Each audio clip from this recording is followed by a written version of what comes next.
आदम हव्वा ने जन्नत के बड़े बड़े दरख्तों के पत्तों से अपने गुप्तान को छिपाया, अपने सतर को छिपाया।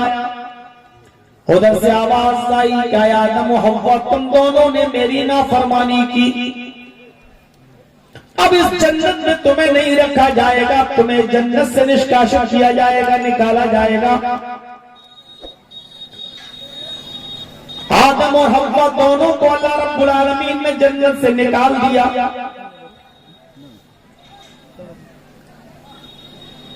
आदम श्रीलंका में उतरे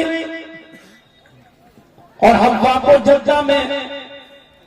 इन दोनों की मुलाकात भी एक लंबे अरसे के बाद होती है। आदम और हव्वा जब दोनों मिलते हैं, मुलाकात करते हैं, इस दुनिया में भेजे जाते हैं। तो इस दुनिया में आने के बाद आदम अलैहिस्सलातो वस्सलाम ने अपनी इस गलती की माफी अल्लाह रब्बुल आलमीन से जिन अल्फाज में की है, कुरान उनके उन अल्फाज को रिकॉर्ड करता है, बयान करता है। आदम अलैहिस्सलाम ने अपने रब से दरख्त का फल खा लेने की क्षमा मांगी, माफी मांगी, तो इन अल्फाजों में मांगी, रब्बना ज़लमना अनफुसना व इल्लम तग़फिर लना व तरहमना लनकूनन्न मिनल खासिरीन। आए हमारे रब, हम दोनों ने जुल्म किया है अपनी जान पर, अपने नफ्स पर। आदम अलैहिस्सलाम ये नहीं कह रहे हैं कि अल्लाह मैं तो नहीं जा रहा था, मुझे मेरी बीवी लेकर गई। देख रहे हैं इस्लाम ने एक औरत को कितना मकाम दिया। आदम अलैहिस्सलाम ये कह सकते थे कि अल्लाह मैं तो नहीं जाना चाह रहा था, बीवी ने कह दिया चले जाओ खा लो, तो मैंने खा लिया, अल्लाह जो सजा देना उसको नहीं। आदम अलैहिस्सलाम जो दुआ मांग रहे हैं वो दुआ ये, रब्बना ज़लमना, आए हमारे रब हम दोनों ने जुल्म किया है, अनफुसना अपने आप पर, अपने नफ्स पर, व इल्लम तग़फिर लना, और अगर तूने हम दोनों की मग़फ़िरत न फरमाई, तूने हम दोनों को माफ न किया, वो तरहमना, और हम दोनों पर तूने अपना रहमो करम न फरमाया, हम दोनों पर अपनी कृपा न की, हम दोनों पर अपना रहम न किया, लनकूनन्न मिनल खासिरीन, तो हम दुनिया में नुकसान उठाने वालों में से हो जाएंगे, हम जहन्नम में जाने वालों में से हो जाएंगे, हम टोटा उठाने वालों में से, लॉस उठाने वालों में से हो जाएंगे। हम अपनी गलती का एतराज कर रहे हैं, हम दोनों से गलती हुई है, और आया अल्लाह तू हमें माफ नहीं करेगा तो कौन माफ करेगा। हम अपनी गलती का इकरार करते हैं, हम अपनी गलती का एतराफ करते हैं। हजरत आदम अलैहिस्सलातो वस्सलाम ने अपनी गलती का एतराफ किया और अल्लाह ताला ने इन दोनों की गलती को माफ भी कर दिया। सजा के तौर पर जहन्नम में नहीं भेजा, बस दोनों को दुनिया में उतार दिया। इस्लाम ये नहीं कहता है कि औरत की वजह से ये दुनिया बसी है और आदम औरत की वजह से निकाले गए, इसलिए औरत पर जुल्म करो। नहीं, आप उस मंजर को देखिए जरा, इस्लाम ने औरत को क्या मकाम दिया। ये कहां दिखाएंगे, ये चुड़ैलें जो बैठ जाती हैं ना टीवियों पर, बाल खोलकर और मेकअप करके और ये दिखा के, और पूरी जोर आजमाई ये चुड़ैलें इस्लाम के खिलाफ करती हैं। नाम नहीं लेती, लेकिन उनका निशाना यही होता है कि इस्लाम के अंदर ये है, पर्दा, बुर्का, हिजाब, ये सारी चीजें औरत को बांध कर रख दिया है। मैं पूछना चाहता हूं इन चुड़ैलों से, करवा चौथ के व्रत के बारे में भी कभी बोली हो?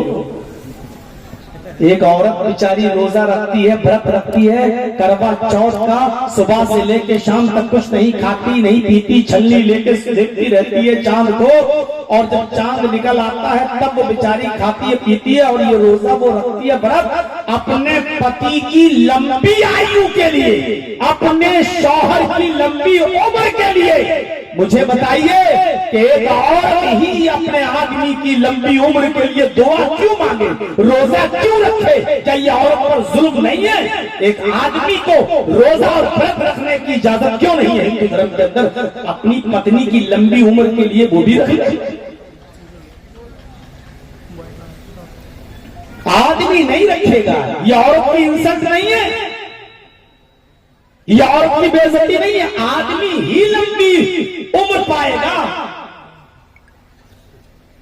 औरत को हक नहीं है लंबी उम्र जीने का? क्या क्यों नहीं बोलती हो इसके ऊपर? क्योंकि ये हिंदू धर्म की बात ऐसे नहीं बोलेंगे। इस्लाम के अंदर अगर इनकी अकल के मुताबिक कुछ कमी निकल जाए, इनकी अकल के मुताबिक, वरना इस्लाम के उसूल और ज़ाब्तों में कोई कमी नहीं है, इनकी अकल के मुताबिक अगर कुछ निकल जाए तो उसको देखो कितना हुआ खड़ा करती है, उसके ऊपर कितना बोलती है। आपको मालूम है, हज करने जाते हो या उमरा करने जाते हो, उम्रे की मिसाल ले लो, जो लोग उमरा करने गए होंगे उनको अच्छी तरीके से मालूम होगा उम्रे में क्या काम होता है। मीकात पे एहराम पहने हैं, आजकल तो यही हवाई जहाज वगैरह से जो जाते हैं वहीं पे पहना दिया जाता है, और मीकात जब गुजरती है तो ऐलान कर दिया जाता है कि मीकात से आप गुजर रहे हैं, आप नियत कर लीजिए। जद्दा उतरने के बाद कहीं जहां आप उतरते हैं सीधे आपकी होटल में ले जाया जाता है। सबसे पहला काम होता है आपका खाने काबा में जाकर तवाफ करने का। मकाम इब्राहिम पर अगर जगह मिल जाए तो बेहतर है। तवाफ के बाद 2 रकात नफिल नमाज पढ़ने का, और उसके बाद वहीं से आप जाइए सफा और मरवा के चक्कर लगाइए 7, और सफा और मरवा के चक्कर लगाने के बाद अपने बाल कटा लीजिए, आपका उम्रा हो गया। टकला अपना सर चला लीजिए, ना हो तो चारों तरफ से आप बाल छोटे भी करा सकते हैं, और पूरे सर के बाल चलाना ये अफजल है, आपका उम्र हो गया। तवाफ के बाद सफा और मरवा की सई होती है, चक्कर लगाए जाते हैं। वो चक्कर क्या है? वो क्या है? वो हकीकत में एक औरत की याद ताजा करता है। जब इब्राहिम अलैहिस्सलाम अपनी बीवी हाजरा को छोड़कर चले गए और बियाबान जंगल में अपनी बीवी को छोड़ गए, अपने छोटे से बच्चे दूध पीते बच्चे को छोड़कर चले गए, कहा रब्बना इन्नी अस्कन्तु मिन ज़ुर्रिय्यती बिवादिन गैरि ज़ी ज़रअन इंद बैतिकल मुहर्रम। अल्लाह, मैंने अपनी ज़ुर्रियत को, अपने बीवी बच्चों को तेरे महबूब घर मोहतरम घर के पास छोड़ा है। मैंने अपने बीवी बच्चों को गैर आबाद बस्ती में छोड़ा है। चिड़ियों तक का पता नहीं था उस बस्ती में, उस जंगल में, क्योंकि परिंदे भी ऐसी जगहों पर घोंसले बनाते हैं जहां आसपास पानी बड़ी आसानी से मिल जाए। बहुत दूर अगर पानी होता है तो चिड़िया भी उस जंगल में जल्दी से घोंसले नहीं बनाती हैं, इतनी दूर पानी पीने के लिए कौन जाएगा। तो इस बस्ती में चिड़ियों के घोंसले भी नहीं थे।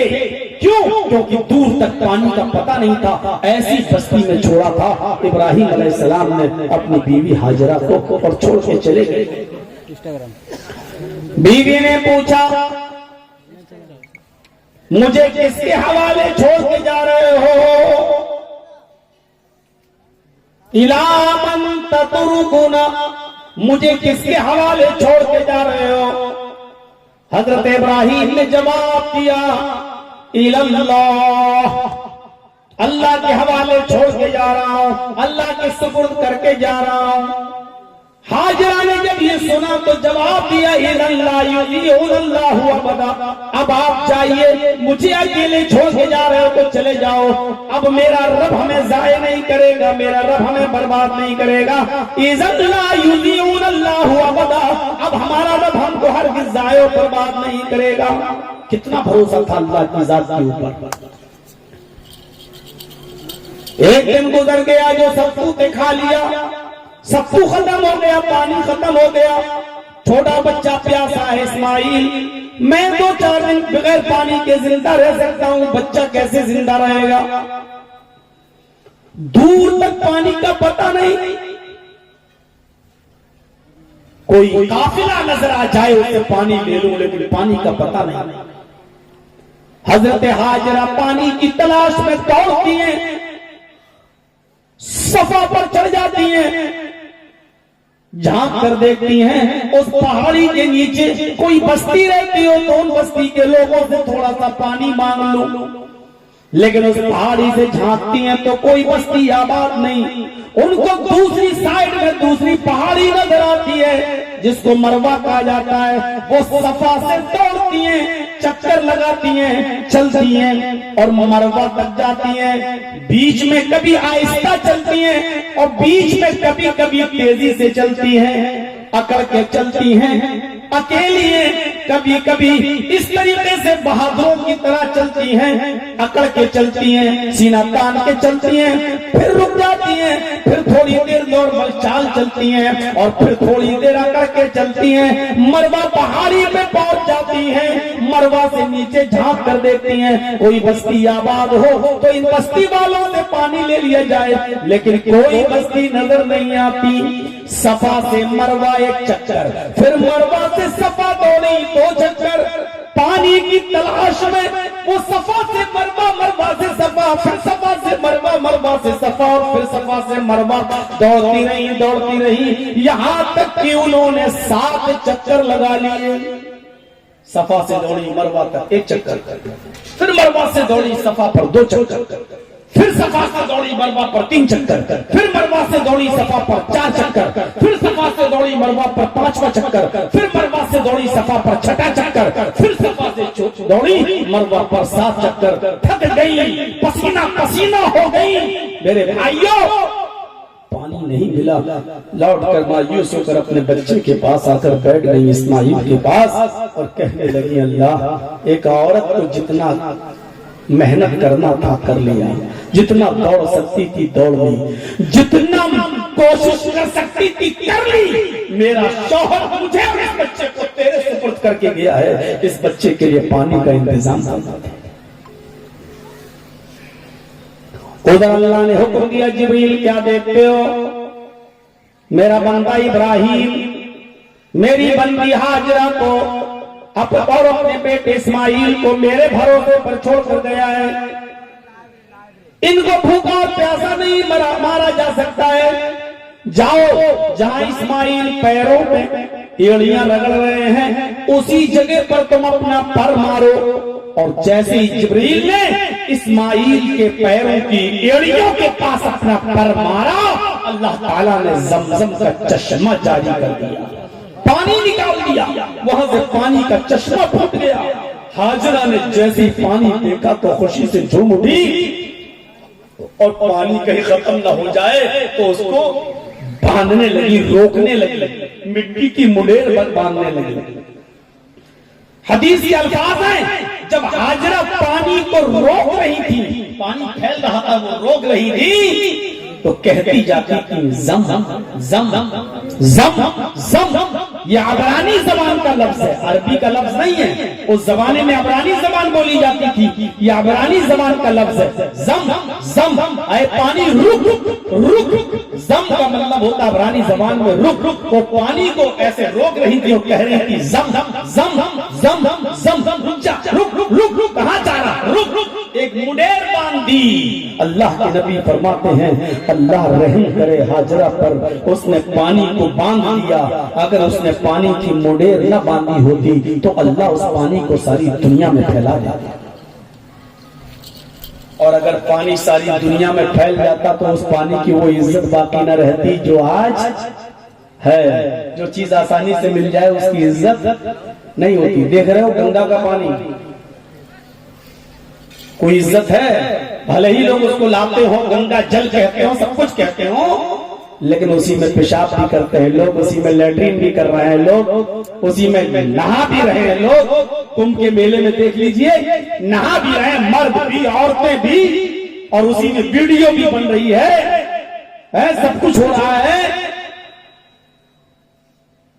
अब बताइए कि हिंदू धर्म में तो इसलिए गंगा में नहाया जाता है कि उनकी आस्था ये है, बिलीव ये, अकीदा ये है कि पाप धुल जाते हैं। नहाने से पाप धुल जाते हैं। इसीलिए किसी फिल्मी दुनिया के गीतकार ने गाना बनाया था, याद है ना? राम तेरी गंगा मैली हो गई, पापियों के पाप धोते धोते। यानी गंगा इतनी गंदी हो गई है, सारे पापी उसी में नहा रहे हैं और पाप छोड़ के बाहर निकल रहे हैं। तो पापियों के पाप की वजह से गंगा इतनी गंदी हो गई, मैली हो गई, पापियों के पाप धोते धोते। अब अगर कोई आदमी उसमें डुबकी लगाएगा तो उसके पाप तो धुलेंगे नहीं, जो पाप पहले से पड़े हुए वो और चढ़ जाएंगे। इसलिए आप देख लीजिए, जो गंगा नहा के आता है वो और पाप करता है, वो और गुनाहगार हो जाता है, वो और बड़ा इंजाश हो जाता है, वो और बड़ा पापी हो जाता है। मेरे भाइयों, पानी की वो कद्र बाकी नहीं रहती अगर पूरी दुनिया में फैल जाता।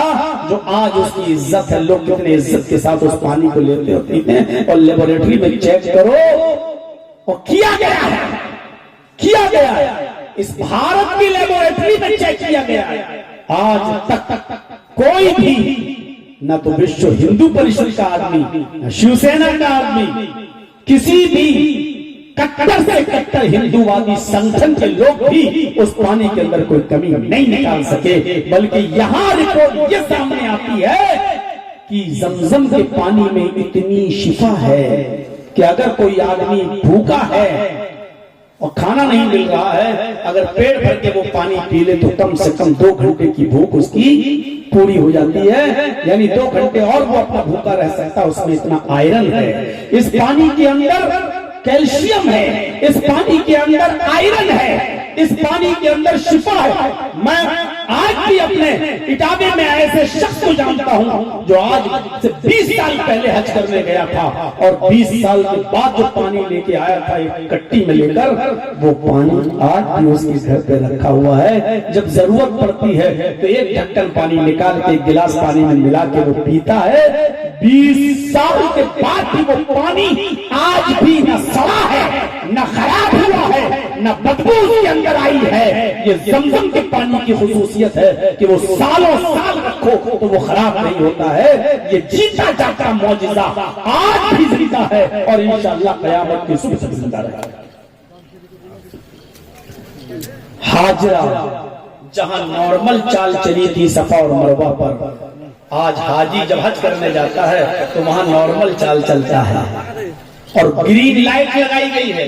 देखा होगा आप लोगों ने जो उम्रा करने गए, हज करने गए, ग्रीन लाइट लगाई गई है। इस ग्रीन लाइट से उस ग्रीन लाइट तक।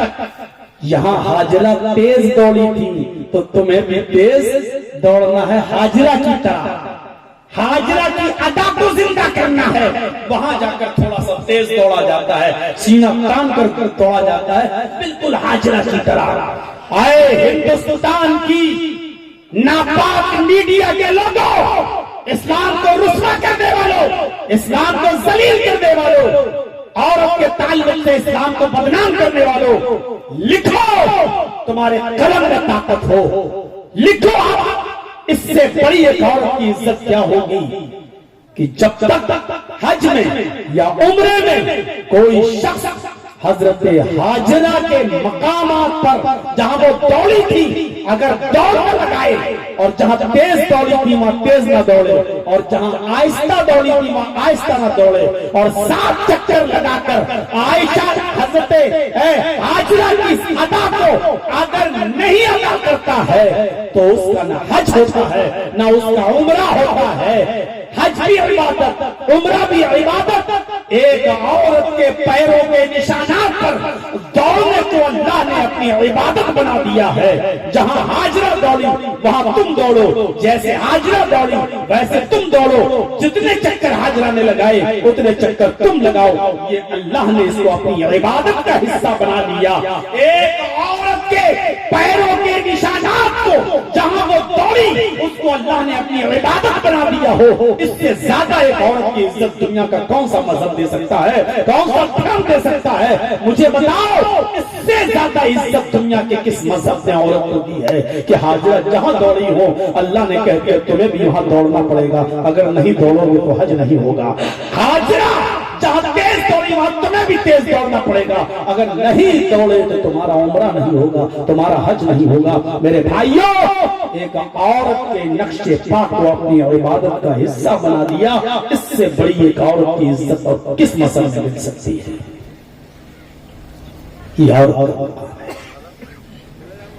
औरत की चार हैसियतें होती हैं, चार हैसियतें।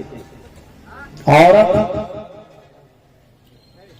मां होती है, औरत बहन होती है, औरत बेटी होती है, औरत बीवी होती है। किसी की या तो मां होगी, वही औरत किसी की बहन होगी, वही औरत किसी की बेटी होगी, और वही औरत किसी की बीवी होगी। एक औरत के अंदर ये चार सिफतें पाई जाती हैं। ये अलग बात है, वो फूफी भी होती है, खाला भी होती है, चची भी होती है, दादी भी होती है, नानी भी होती है, ये अलग चीजें होती। नानी तब बनती है जब उसकी बेटी किसी बेटे को जन्म दे या बेटी को जन्म दे, तब वो अपनी बेटे के बेटे या बेटी की नानी होगी। दादी तब बनेगी जब उसका बेटा बाप बन जाएगा, वो अपने बेटे की औलाद की दादी बनेगी, दादा। लेकिन मां अपने बच्चा पैदा हुआ मां बन गई, किसी की बहन भी है, किसी की बेटी भी है, और शादी हो गई तो किसी की बीवी भी है। अब सोचिए, इन चार हैसियतों को सामने रखिए और चारों को देखिए। अल्लाह रब्बुल आलमीन ने औरत को चारों हैसियत से कितना मुमताज किया है, कितना आला दर्जा दिया है। मां है तो क्या मकाम दिया, मां है तो एक औरत को क्या मकाम दिया जानते हो? अल्लाह के नबी जनाब मोहम्मद रसूलुल्लाह सल्लल्लाहु अलैहि वसल्लम से पूछा गया, अल्लाह के नबी मेरे बाप भी हैं माँ भी है, इन दोनों में सबसे ज्यादा मैं हुस्न सुलूक किसके साथ करूं, मैं इन दोनों में सबसे ज्यादा सेवा किसकी करूं? अल्लाह के नबी फरमाते हैं कि अपनी माँ की। उसने पूछा उसके बाद किसकी? आपने फरमाया अपनी माँ की। उसके बाद उसने पूछा अल्लाह के नबी उसके बाद किसकी? आपने फरमाया अपने माँ की। फिर पूछा अल्लाह के नबी उसके बाद किसकी? आपने फरमाया अपने बाप की। पूछने वाला बार बार पूछ रहा है, माँ और बाप में से मैं सबसे ज्यादा किसकी खिदमत करूं? कहा माँ की। फिर पूछा उसके बाद किसकी? कहा माँ की। फिर किसकी? कहा माँ की। फिर पूछा फिर किसकी? कहा बाप। यानी बाप से 3 गुना ज्यादा मां। क्यों? पेट में रखा है 9 महीने, किस तरीके से उसने तुम्हें रखा है, किस तरीके से पाला है, किस तरीके से तुम्हारी हिफाजत की है। वो किसी चोट से बचती थी कि मेरे पेट पे कोई मार मत दे, अगर मार दिया तो तुम्हें तकलीफ होगी, मेरी औलाद को तकलीफ होगी। सोते वक्त भी वो ख्याल रखती थी कि मेरे पेट के इस बच्चे को तकलीफ ना हो। 9 महीने तक वो इस बोझ को उठाती थी। खाना बना रही है तो बोझ उठाकर, कपड़ा धो रही है बोझ उठाकर, झाड़ू लगा रही है तो इस बोझ को अपने पेट में रख के फरमाया माँ। ये नहीं कहा कि बाप की खिदमत ना करो, लेकिन ये कहा कि माँ उसकी ज्यादा मुस्तहिक है। लोग बयान करते हैं और कहते भी हैं, लेकिन ये कोई सही हदीस नहीं है। अल जन्नतु तहता अक़दामिल उम्महात, ठीक है, लास्ट में अल जन्नतु तहता अक़दामिल उम्महात, जन्नत माँ के कदमों के नीचे। मैं पहले बता दे रहा हूं, ये हदीस सही नहीं है, ज़ईफ है। अल्लामा अलबानी ने इसको ज़ईफ करार दिया है, लेकिन ज़ईफ बताने के बाद अब मैं बता सकता हूं आपको मेरे भाइयों, इससे ये पता चलता है कि माँ का मकाम क्या है, माँ का मर्तबा क्या है। यानी जन्नत उस वक्त तक तुम्हें नहीं मिल सकती जब तक कि माँ तुमसे खुश नहीं है, माँ तुमसे राजी नहीं है। अल्लाह के नबी सल्लल्लाहु अलैहि वसल्लम की सही हदीस मौजूद है, आपने फरमाया अल्लाह की लानत हो उस शख्स पर जो अपने माँ और बाप दोनों को पाए और दोनों को जिंदगी पाकर उनकी खिदमत करके जन्नत हासिल न कर सके। ऐसे शख्स पर अल्लाह की लानत हो, फटकार हो मेरे भाइयों। यानी जन्नत उसी के लिए है जो अपने माँ बाप की खिदमत करने में कामयाब हो गया। अपने माँ बाप की खिदमत और सेवा करके अगर वो जन्नत नहीं पा सका तो उससे बड़ा बदनसीब शख्स कोई नहीं। मैं अक्सर बयान करता हूँ, माँ बड़ी अजीब चीज होती है।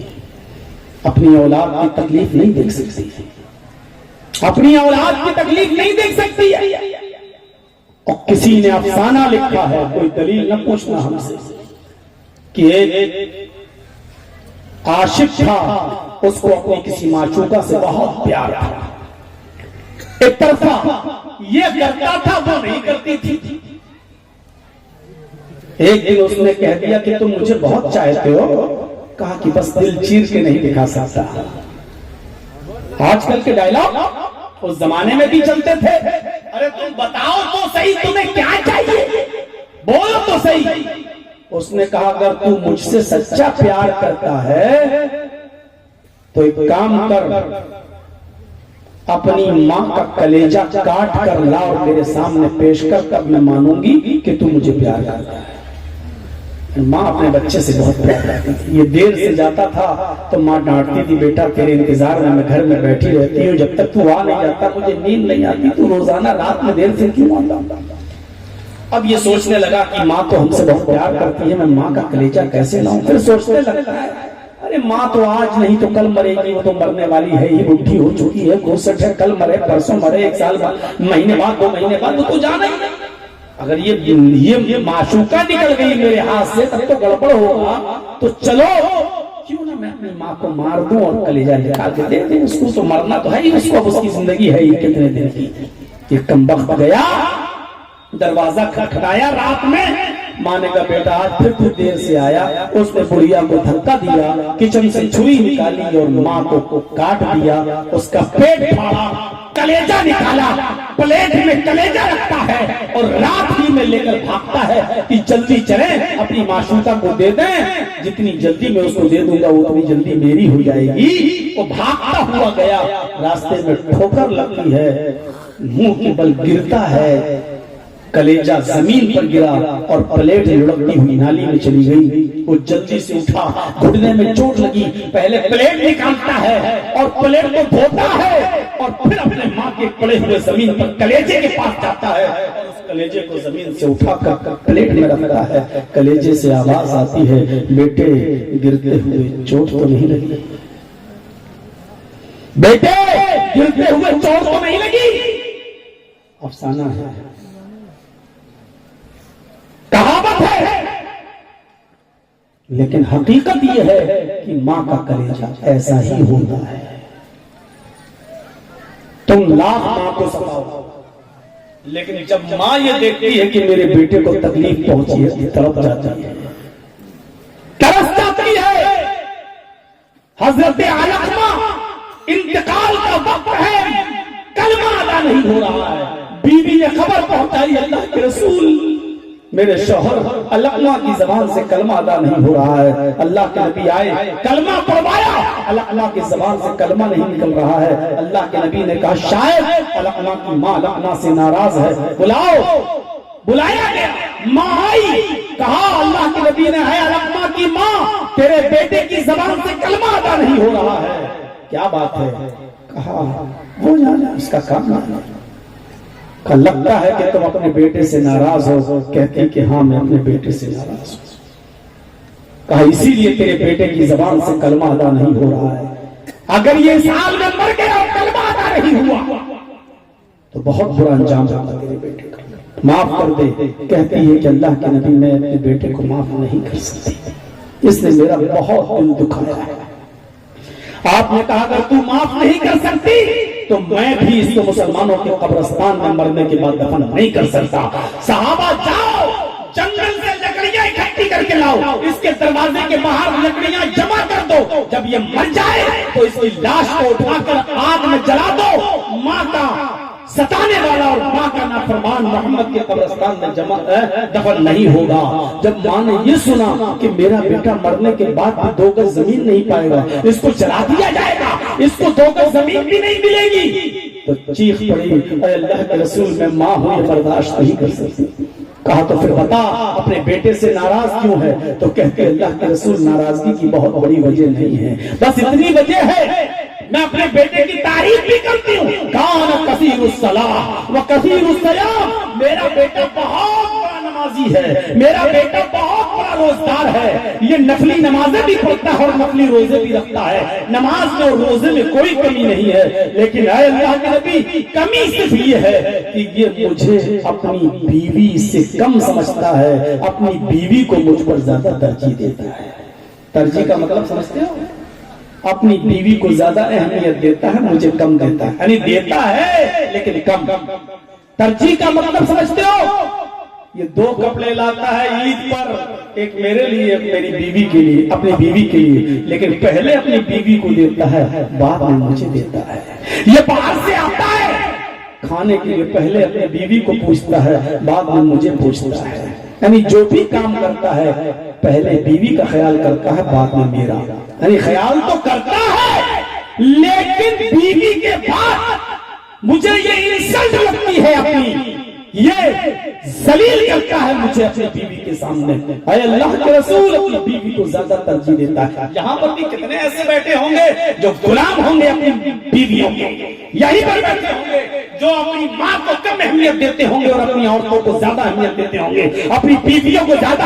हो सकता है कि मेरी ये तकरीर आज हमारी औरतों को, माँ बहनों को बुरी लग रही हो कि लो ये तो और भड़का देगा, अब तो मेरा आदमी तकरीर के बाद आएगा, अब तो अपनी अम्मा को ज्यादा समझेगा, हमें अहमियत कम, हमारी अहमियत कम कर देगा।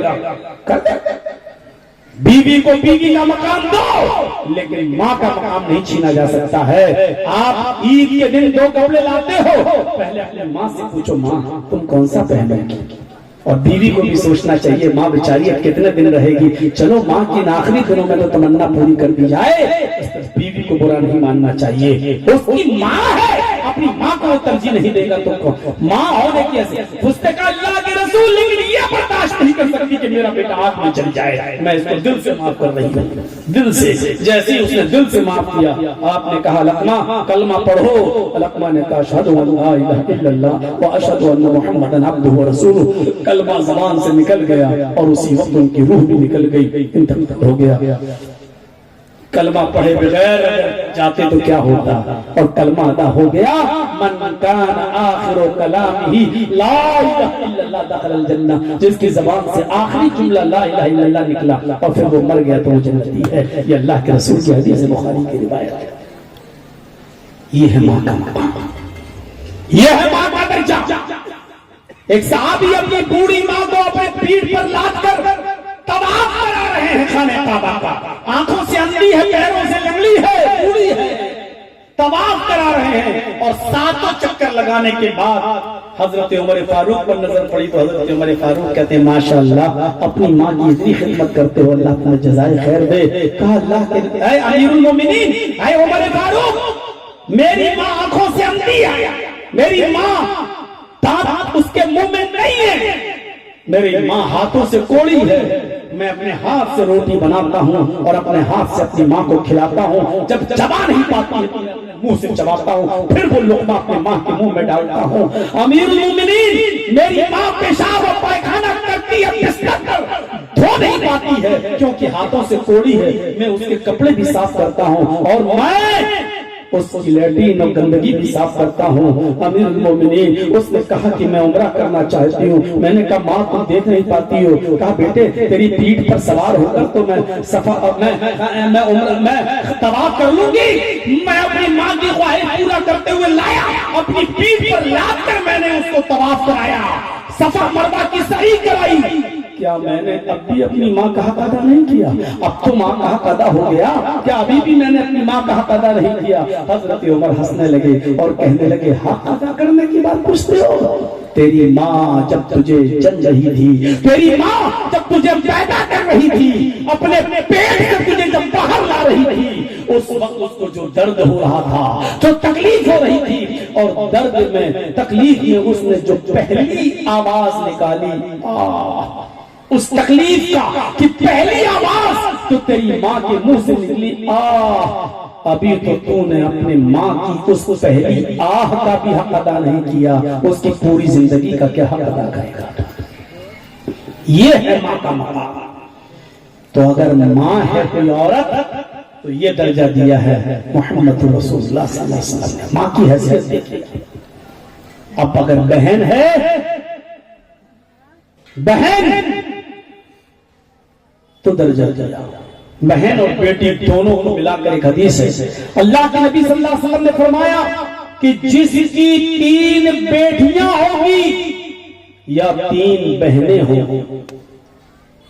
कभी कभी ऐसा होता है कि बाप का इंतकाल हो गया है और बाप अपने पीछे लड़के और लड़की दोनों छोड़ गया, तो अब उस लड़की के लिए वो भाई, उसका बड़ा भाई भी है और वही बाप का भी रोल अदा करेगा, क्योंकि उसके सगे बाप का तो इंतकाल हो गया। अब वो बड़ा भाई उसके लिए भाई भी है और बाप भी है। तो अल्लाह के नबी ने फरमाया कि जिसकी 3 बेटियां होंगी, गौर से सुनिए, जिसकी 3 बेटियां होंगी या 3 बहनें होंगी और उसने उनको पढ़ाया होगा, लिखाया होगा, अच्छा अदब सिखलाया होगा, अच्छी तरबियत की होगी, फिर दीनदार घराने में उनका निकाह करा दिया होगा, दीनदार घराने में उन बच्चियों की शादी करा दी होगी, बहनों की या बेटियों की, वो कयामत के दिन जन्नत में मेरे साथ ऐसे रहेगा। अल्लाह के नबी फरमाते हैं वो जन्नत में कयामत के दिन मेरे साथ ऐसे रहेगा जैसे ये दोनों उंगलियां आपस में मिली हुई हैं, यानी वो मेरा पड़ोसी बनकर रहेगा। ये है बहन और बेटी की तरबियत करने पर एक बाप का और एक भाई का मकाम और मर्तबा।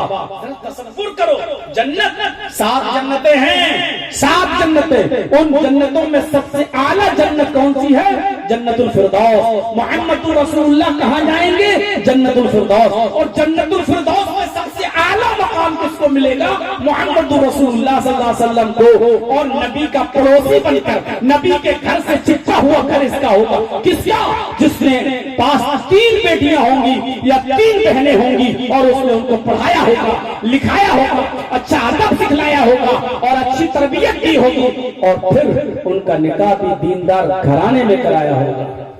हमने अपनी बेटी को आलिमा तो बना लिया, मदरसे में पढ़ा के मौलवन तो बना लिया, आलिमा बन गई, लेकिन बेटी के रिश्ते के लिए लड़का देख रहे छिछोरा,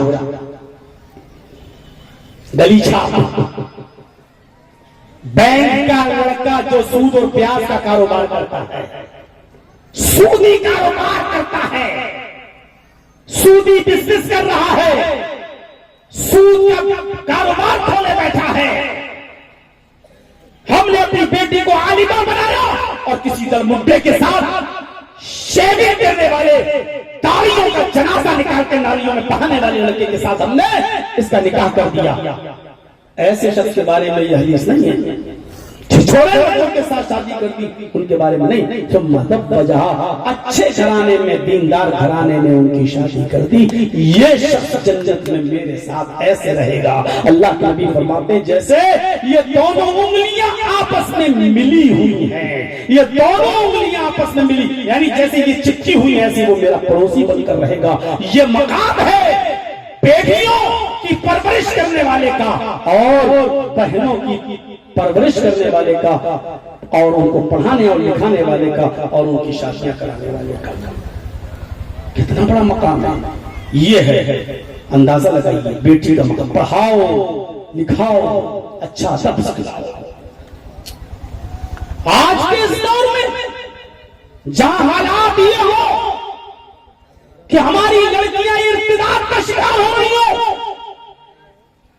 मजा बदल रही हो, गैर मुस्लिम लड़कों के साथ भागकर मंदिरों में और चर्चों में शादियां कर रही हो, ऐसे माहौल के अंदर अपनी लड़कियों को पढ़ाना और लिखाना और अच्छा अदब सिखाना, मदरसे की लड़कियां भी आज महफूज ना रही हो। अंदाजा लगा सकते हैं आप कितना मुश्किल काम है। एक लड़की जब स्कूल जाती है, कॉलेज जाती है, और खास तौर पर उस स्कूल जाती है जो को एजुकेशन वाला हो, जहां लड़के और लड़कियां दोनों बैठकर तालीम हासिल करते हो, तो एक बाप को नींद कैसे आ जाती है। एक बाप 7 बजे अपनी लड़की को भेजकर इत्मीनान और चैन और सुकून के साथ 12 बजे तक और 1 बजे तक कैसे रह जाता है कि मेरी लड़की बिल्कुल पाक और साफ होगी और किसी लड़की के साथ उसका कॉन्टेक्ट और कनेक्शन नहीं होगा, कैसे उसको इत्मीनान मिल जाता है, वो भी आज के इस माहौल में, आज के इस माहौल में।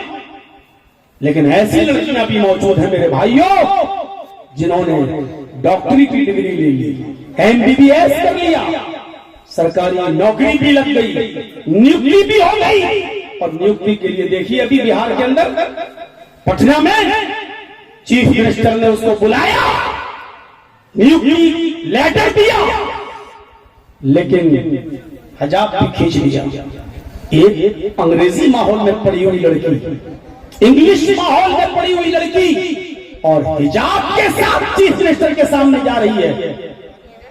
मेरे भाइयों को तसव्वुर कीजिए, इसमें उस लड़की से ज्यादा उस लड़की की मां का किरदार झलकता है, जिसने अपनी बेटी को ऐसी तरबियत दी होगी, ऐसी तरबियत। उसका हिजाब खींचा गया, वो एक अलग मुद्दा है, वो तो हिजाब नहीं हटाई ना, उसका खींच लिया गया, मीडिया पर भरमार पड़ी हुई है, इसकी जितनी मजम्मत की जाए कम है। लेकिन भाइयों, यह सोचने की जरूरत है कि आज जब मदरसों में पढ़ने वाली लड़कियां भी जलसों में घूम रही हो, जलसों में लिपस्टिक खरीद रही हो, जलेबियां खरीद रही हो, जब दीन का इल्म हासिल करने वाली लड़कियों का यह हाल है, तो अंग्रेजी माहौल में डॉक्टरी का सर्टिफिकेट लेने वाली लड़की हिजाब के साथ अगर जा रही है, तो उसकी मां ने उसकी तरबियत किस तरीके से की होगी और किस तरीके से उसकी मां ने उसको पाला और पोसा होगा और बड़ा किया होगा, ये वो माँ काबिले मुबारकबाद है कि उसकी मां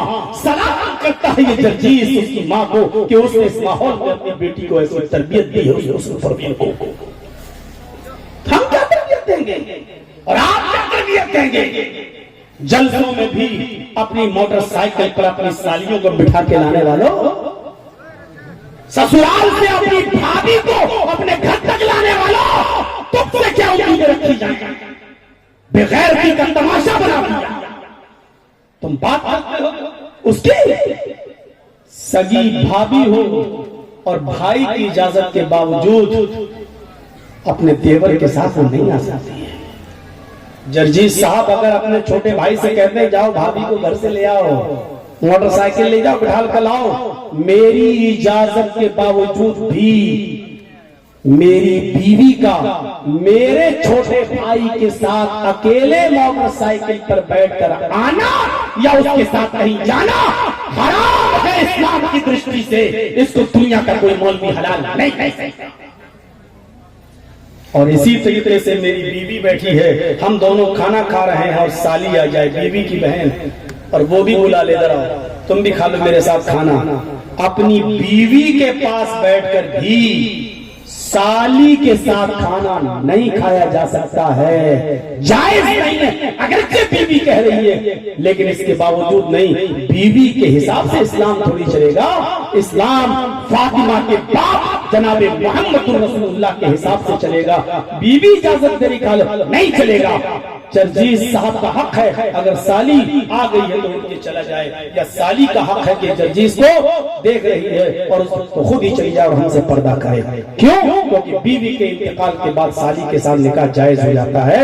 मेरे भाई, दो सगी बहनों को एक साथ नहीं रख सकते हैं, लेकिन एक के मरने के बाद दूसरी को तो रख सकते हैं। तो जब उसके साथ निकाह जायज है तो उसके लिए पर्दा भी है। लिहाजा जब खाना नहीं खा सकते हो तो बेगैरतो, बेशर्मो, बेहयाओ अपनी साली को मोटरसाइकिल में बिठा के मेले ले जाना, नुमाइश ले जाना, इसी तरीके से स्कूल छोड़ने ले जाना, स्कूल से ले आना, जलसों में लाना और ले जाना और छोड़ देना, ये तुम है क्या? तुम्हारे बाप की शरीयत नहीं जा सकती है इस बात की? हराम है, हराम है, हराम है। तुम्हारा ऐसा करने से हलाल नहीं हो जाएगी। हमारी तरबियतें क्या है, हम क्या उम्मीदें रखते हैं तुमसे? माहौल तो हमने बिगाड़ा है, हमने। अब ये तकरीर में थोड़ा सा यूपी में कर दूं तो देख लो कैसी कुतियां चिल्लाने लगेंगी। मैं कुतिया किसको कह रहा हूं आप समझ रहे हैं अच्छी तरीके से। ऐसे भौंकेगी जैसे हमने जानवरों वाला इंजेक्शन उनके पीछे लगा, ऐसे चीखेगी वो। मौलवी देखो औरतों के खिलाफ कितना बोल रहा है। हम औरतों के खिलाफ कहां बोल रहे हैं? हम तो ये बता रहे हैं कि जो इज्जत इस्लाम ने औरत को दी है उसका तुम 10वां हिस्सा भी दिखला दो अपने यहाँ। कहां है औरत? बेटी और बहन होने की हैसियत से ये दर्जा रखती है, माँ होने की हैसियत से वो दर्जा रखती है जो बता चुका, और बीवी होने की हैसियत से, बीवी होने की हैसियत से सोच नहीं। फरमाया जो तुम खाओ वो अपनी बीवी को खिलाओ, जो तुम पहनो वो अपनी बीवी को पहनाओ। तुम पहन रहे हो 500 रुपए मीटर वाला कपड़ा, तो बीवी के लिए 100 रुपए मीटर वाला कपड़ा नहीं ला सकते हो। अगर तुम 100 रुपए मीटर वाला पहन रहे हो तो तुम अपनी बीवी को भी 100 रुपए मीटर वाला पहनाओ। तुम अगर बड़े का खा रहे हो तो बीवी को भी खिलाओ, लेकिन ऐसा नहीं होगा कि तुम देसी खाओ, चिकन और महंगी मछली खाओ और बीवी को कह दो तुम बड़ा खाए, ये नहीं होगा। जो तुम खाओ वो अपनी बीवी को खिलाओ, जो तुम पहनो वो अपनी बीवी को पहनाओ। और सुनो क्या कहा,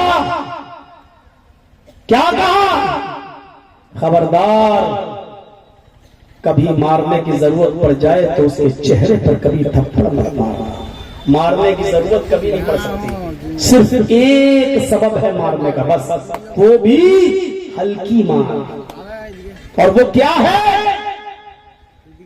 अल्लाह युदीन फुरूशकुम अहदन तकरहूनहु।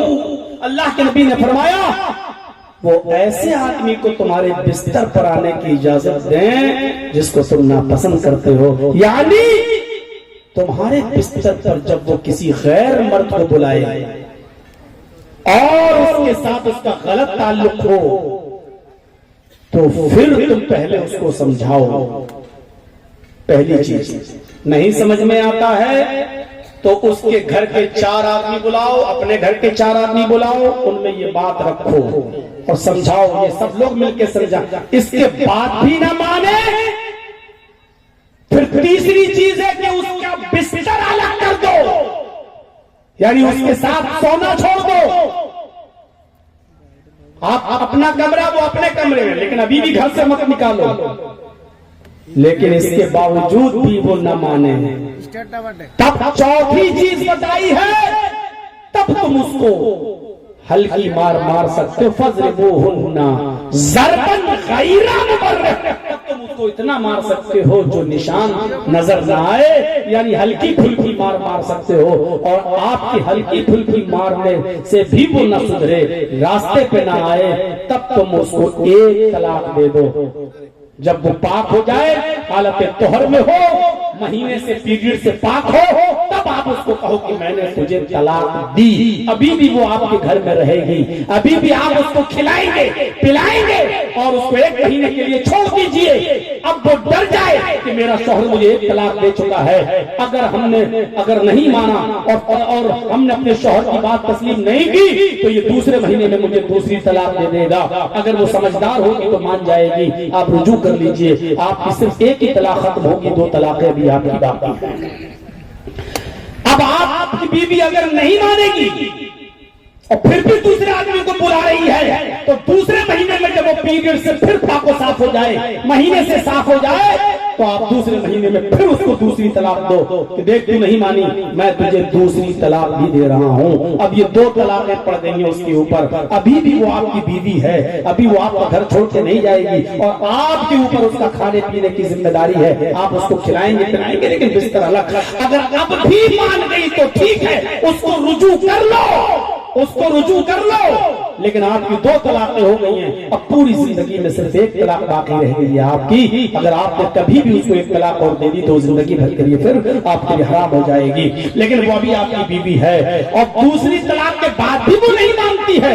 नहीं, इश्क का भूत बहुत ज्यादा सवार है, वो किसी गैर मर्द को ही सब कुछ समझती है। तो 2 तलाकों के बाद भी वो नहीं सुधरेगी। उसको अब अपना घर नहीं बनाना है, सोचने और समझने का आपने बहुत मौका दे दिया है, अब भी अगर नहीं मानती है तो तीसरे महीने में पाको साफ जब वो हो जाए तब आप उसको तीसरी तलाक दीजिए। और जहां आप उसको तीसरी तलाक देंगे फिर वो ना आपके घर में रहेगी, न वो आपका कुछ खा सकती है, पी सकती है, क्योंकि तीसरी तलाक जैसी आपके मुंह से निकली वो आप पर हराम, आप उस पर हराम। अब आपके ऊपर उसका नफा नहीं है, न खाना है, न पानी है, न कपड़ा है, न लगता है। वो तीसरी तलाक के बाद आजाद हो चुकी है, जाए जहां जाना हो और अपनी 3 महीने की इद्दत गुजार कर वो कहीं और शादी करना चाहे तो कर ले, लेकिन अब ये इसके लिए पूरी जिंदगी के लिए हराम हो चुकी है। अब वो तरीका नहीं है, एक रात के लिए तुम चली जाओ दूसरे के पास और फिर वो तलाक दे देगा सुबह, फिर मैं शादी कर लूंगा।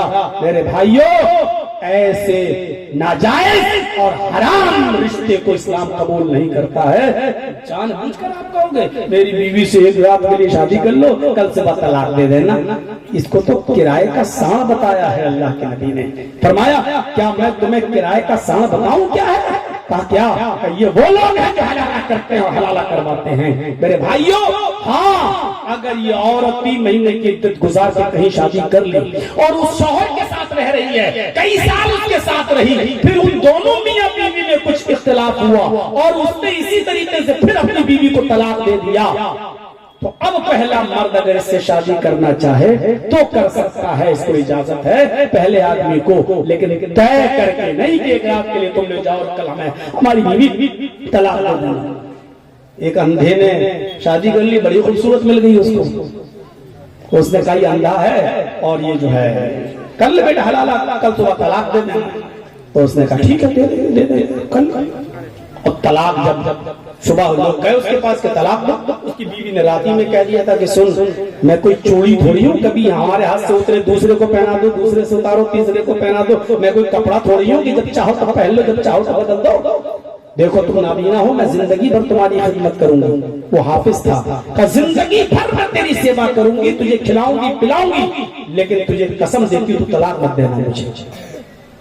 उसने सोचा चलो हमारी वैसी शादी नहीं हो रही थी और इस औरत की तो बड़ी तारीफ सुनी है, बड़ी खूबसूरत है, अब मैं देख नहीं पा रहा हूँ, तो क्या हुआ? जब ये औरत ही जाने के लिए तैयार नहीं, सुबह आ गए मुल्ला मौलवी और आ गए मोहल्ले वाले कि हाँ हाफिज जी, हाँ अब तो निकलो, कमरा खाली करो भाई, पूरी रात तो रहे हो बीवी के साथ, चलो। अब हाफिज साहब बाहर आए, कहा कि अच्छा क्या तलाक दो? क्यों तलाक दो? अरे बात हुई थी, बात क्या, शादी की बात हुई थी, शादी कर ले। कहा तुमने कहा था सुबह तलाक दूंगा, कि तलाक करने के लिए कौन शादी करता? चले जाओ यहाँ से, अभी केस मुकदमा कर दूंगा तुम्हारे ऊपर, कभी ने हमारी बीवी से छुड़वाने के लिए आए। ऐसा सुनाया उस हाफिज ने। उस औरत ने भी कहा भागते हो कि नहीं भागते हो, मैं कोई कपड़ा हूँ, जब चाहो पहन लो, जब चाहो उतार दो। और कभी कभी ऐसा भी होता है मेरे भाइयों कि औरत की गलती भी नहीं होती, फिर भी कहते हैं तलाक दो, फिर भी कहते हैं तलाक दो। अब जैसे किसी ने, हमारे इलाके की बात है, एक मौलवी साहब आए, फतवा दे गए कि जिसने मौलाना जर्जीज की तकरीर सुनी उसका निकाह टूट। अब वो बेचारा एक आदमी आया था, तकरीर सुना था मेरी, अब वो अपने घर मौलाना से कहने लगा मौलाना क्या करूं, मैं तो सुनने गया था मौलाना जर्जीज की तकरीर।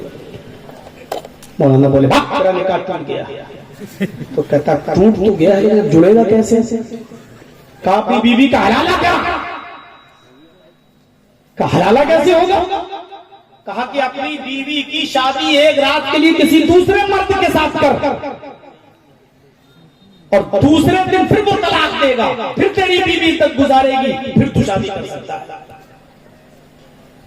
तो कहने लगा कि मेरी बीवी तो यार वहाबी घर की है, वो तो मानेगी नहीं। कहा नहीं मानेगी तो कैसे करेगी, और मान लो हम किसी के साथ कर दे और वो तलाक न दे तो? मौलाना साहब बोले कि हाँ ये तो हो सकता है कि तलाक न दे तो नियत खराब कर सकता है। फिर कैसा करो तो मेरे साथ कर, मुझ पे भरोसा रखो। ये खुला हुआ साथ था। आवारा मौलवियों को फरिश्ता मत समझना, तो जवान जवान बेटियों को पढ़ने के लिए भेज देते हो ना मौलवियों के पास, सबसे खतरनाक जहर है। हर जलसों में मौलवियों को मुर्गा मछली अंडा खिलाओगे तो गर्मी तो रहेगी। इसलिए याद रखना, कभी किसी मौलवी को फरिश्ता मत समझना, चाहे वो मौलवी जर्जीस ही क्यों हो। याद रखिएगा, मैं तुम्हारे कान खड़े कर रहा हूँ। हमारी माँ बहन बेटियां बहुत जल्दी होशियार, मौलवी है बस सीधा होगा, नहीं। अल्लाह के नबी के जमाने में सहाबा से ज्यादा सीधा कौन था, लेकिन सहाबा तक से ये जुर्म हो गया। वो इतने थे, जज्बात में बहक तो गए, लेकिन इतने अल्लाह से डरने वाले थे कि इसी दुनिया में उन्होंने कहा अल्लाह के रसूल मुझे पाक कर दीजिए, और उन्होंने पत्थरों से मार खा खा कर अपने आप को इसी दुनिया में खत्म करा लिया, ताकि इस दुनिया में सजा भुगत ले और जहन्नम से जाने से बच जाए। उनका दिल साफ था। वो आकर कहते हैं कि मुझसे गलती हो गई। आजकल कोई नहीं कहेगा, कोई नहीं कहेगा कि मुझसे गलती हो गई। समाज में मुंह दिखाने के लायक नहीं रहेगा, कोई नहीं कहेगा। इसलिए अपनी जवान जवान बेटी औरतों से बुलवाइए, जवान मौलवियों के पास मत भेजिए अपनी बच्चियों को। था ना एक मौलाना साहब 55 साल का 60 साल का ट्यूशन पढ़ाने जाता था, 17-18 साल की बच्ची को कुरान शरीफ, और उसकी खूबसूरती पर फिदा हो गया। तो एक दिन पढ़ा के लाया कुछ खाने पीने की चीज पर, कहता है बेटी तुम बहुत खूबसूरत हो, ये खा लेना, तो मैं नजर नहीं लगेगी। सोचा मौलाना साहब दे रहे हैं, चलो ठीक है मैं खा लूंगी मौलाना साहब, बाद में आप ठीक है पढ़ाइए। वो पढ़ा के चले गए। अब मौलाना इंतजार में थे, जैसी खाएगी मेरी दीवानी हो जाएगी। वो भूल गई, उसने रख दिया किसी अलमारी में ताक में खाने की चीज, रात में सो गई। अचानक चली हवा, वो ताक से वो चीज नीचे गिर गई। सुबह फजर की नमाज में उसकी अम्मा जब उठी, बेटी की झाड़ू लगाने लगी, तो वो चीज जो खाने की थी झाड़ू के साथ साथ कूड़े में इकट्ठी होंगे, उसके बाहर फेंक दी, वो बाहर चली गई। अब वो खा गई एक कुतिया, वो खाने की चीज एक कुतिया खा गई, और कुतिया हो गई मौलाना साहब पर आशिक। अब जहां मौलाना साहब वहां कुतिया, जहां मौलाना साहब वहां कुतिया। मौलाना साहब मस्जिद में नमाज पढ़ाने जा रहे, कुतिया मस्जिद के दरवाजे में। मौलाना साहब कहने लगता सब वक्त इसी ने खा लिया वो चीज, ये हमारा पीछा क्यों नहीं छोड़ रही, घर जा रहे हैं तो मेरे पीछे, आगे जा रहे हो तो मेरे पीछे। तो दूसरों के लिए कुएं खोदते हैं, उसमें खुद गिर जाते हैं कभी कभी। दुनिया में ऐसी कोई चीज नहीं जो किसी को दीवाना बना सके, कोई चीज नहीं। मौलाना जर्जीस ऐसा तावीज दे दो, फला लड़की से मेरा चक्कर चल रहा है, वो मेरी दीवानी हो जाए। अगर दुनिया में ऐसे तावीज होने लगे तो जितने मौलवी दुनिया में हैं सबके पास चांद के टुकड़े हों, किसी के पास कोई काली कलूटी नजर ना आए। दुनिया में कोई भी काली कलूटी कोई करेगा, फिर सब चांद के टुकड़े रखेंगे, उनके पास ऐसी दुआ है दे देंगे, वो खींची हुई चली आएगी अपने माँ बाप को छोड़ छाड़ के। ये तुम्हें बेवकूफ बनाते हैं, लूटते हैं तुम्हारी इज्जतों को, खेलते हैं तुम्हारी इज्जतों के साथ। मेरे प्यारे साथियों, अब वो कहने लगा मौलाना साहब मेरी बीवी तो बड़ी वहाबी घर की है, कब मेरे साथ कर दो और इत्मीनान रखो कि मैं सुबह तलाक दे दूंगा। ठीक है मैं जा रहा हूँ, अपनी बीवी से बात करता हूँ। सीधा साधा आदमी था, आया अपनी बीवी से कहने लगा कि मेरी बीवी बहुत बुरा हुआ। कहा क्या हुआ? कहा कल मैं मौलाना जर्जीस की तकरीर सुना है, मेरा निकाह टूट गया। कहा तो क्यों गए थे तुम तकरीर सुनने? कहा गया था, देखना था कि क्या बोलता है, गया, हमें क्या मालूम था मौलाना साहब बोल रहे हैं कि जिसने मौलाना जर्जीस की तकरीर सुनी उनका निकाह टूट गया। तो बीवी समझदार थी, कहने लगे अच्छा टूट गया तो अब क्या हुआ? तो कहा मेरे मौलाना साहब कह रहे हैं कि जो तो जाएगा लेकिन हलाला कराना होगा। तो बीवी कहने लगी हलाला कैसे होता है? कहा कि तुम्हें एक रात के लिए दूसरे मर्द के साथ शादी करना पड़ेगा। सुबह को तलाक दे देगा। कहती है कैसा आदमी है तू मेरा, तू अपनी बीवी को एक रात के लिए दूसरे के पास भेजेगा। कहने लगे देखो भाई अब तो तुम तलाक पड़ गई, तुम तभी हलाली हो सकती हो। तो बीवी ने कहा अगर आपने तलाक सुबह होकर तलाक न दी दूसरे ने तो कहा नहीं मैं उसका भी इंतजाम करके आया। कहा किसका? कहा वो मौलाना साहब कह रहे हैं कि मैं यकीन करो सबके सामने वादा कर रहा हूँ सुबह तलाक दे दूंगा, आज की रात तुम उसके साथ निकाह करना। कहा ठीक है पहले मौलाना साहब को मेरे पास बुला के दिखा, मैं उनसे निकाह करने के लिए तैयार हूँ, लेकिन मेरे एक तो सवाल का जवाब दे दें। आदमी खुश था कि चलो मेरी बीवी तैयार हो गई, मौलाना साहब को बुला के लाया, चलो मेरी बीवी तैयार है लेकिन एक दो सवाल करेगी। मौलाना साहब कहने चलो यार आज की रात तो मजा लूटने का मौका मिल जाएगा। मौलवी की तो बाछी खिल गई। आया बीवी आके बैठ गई। कहा मौलाना साहब मेरे हस्बैंड का निकाह टूट गया। कहा जी। कहा क्यों? कहा इन्होंने एक वहाबी मौलवी की तकरीर सुन ली, इनका निकाह टूट गया। अच्छा तो जुड़ेगा कैसे? हमने बता दिया इनको कि एक रात के लिए तुम्हें शादी करनी पड़ेगी।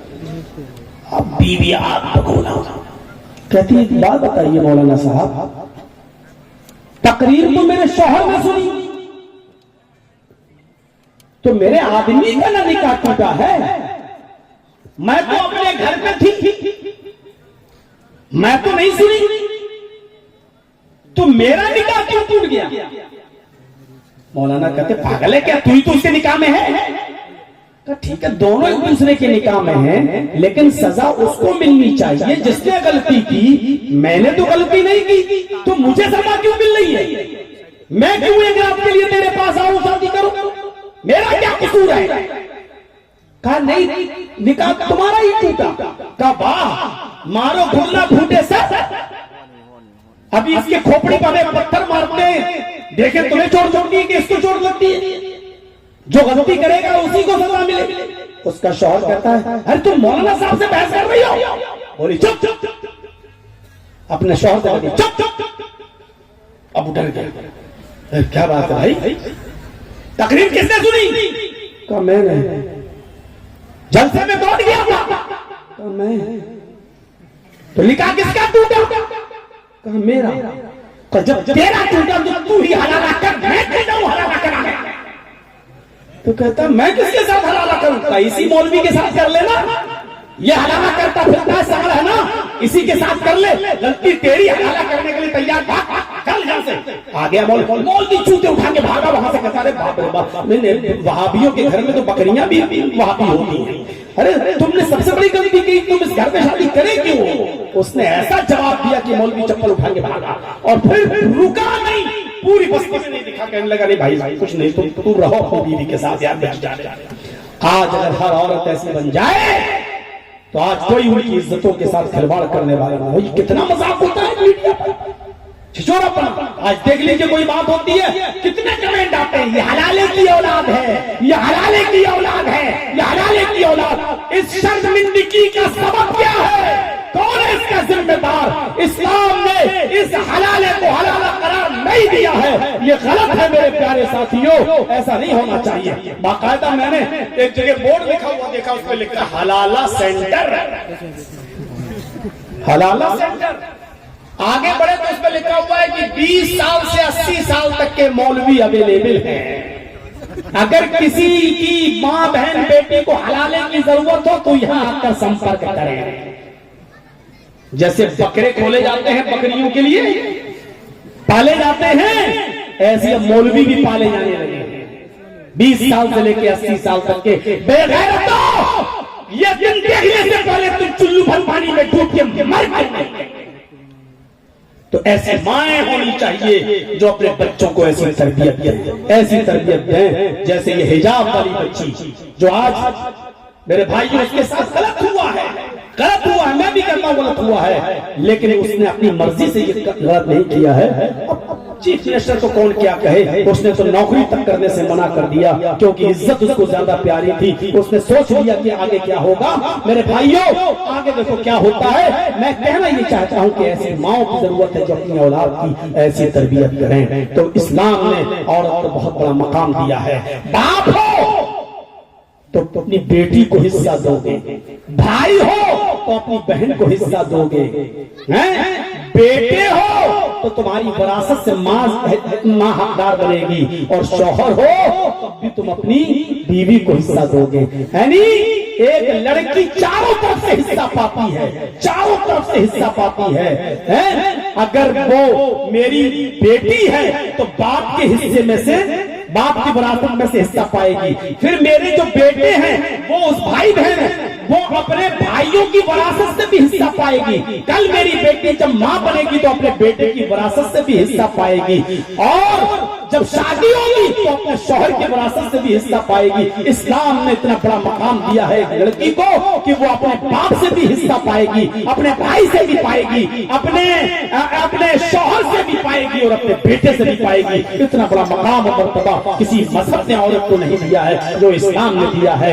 ये है इस्लाम के अंदर औरत की इज्जत। मेरे भाइयों, मुझे बोलते हुए 1.5 घंटा हो गया है, मैं आपके सब्र का इम्तिहान भी ले रहा हूँ। बहुत मुबारकबादी के काबिल है आप जो अब तक बैठे रहे हैं। अब मेरी आपसे गुजारिश ये है कि आपका ये मस्जिद है, मस्जिद अंसार यहाँ तामीर हो रही है, और आपने जमील साहब के हाथ में भी दिया होगा और जिन लोगों ने चंदा किया उनके हाथ में दिया होगा। मेरी आपसे गुजारिश है कि आप मुझसे बड़ी मोहब्बत करते हैं और 26 सालों से मुझे बराबर बुला रहे हैं। इन इलाकों में और बस्ती में कितने लोग बदल गए, एक बार आए दोबारा नहीं, लेकिन मुझे आप नहीं भूले। इतना प्यार, इतनी मोहब्बत देते हैं, तो मेरे कहने से मेरे हाथ में भी आप इस मस्जिद का ताबुन करते जाइए, इंशाअल्लाह ज़ाया नहीं जाएगा। आज देखता हूँ आपको मुझसे कितनी मोहब्बत है। अल्लाह के लिए इस मस्जिद का ताबुन मेरे हाथ पर करें, मुसाफा करते जाएं, इंशाअल्लाह आपका ये अज्र ज़ाया नहीं जाएगा। अल्लाह से दुआ है कि बारे इलाह इस्लाम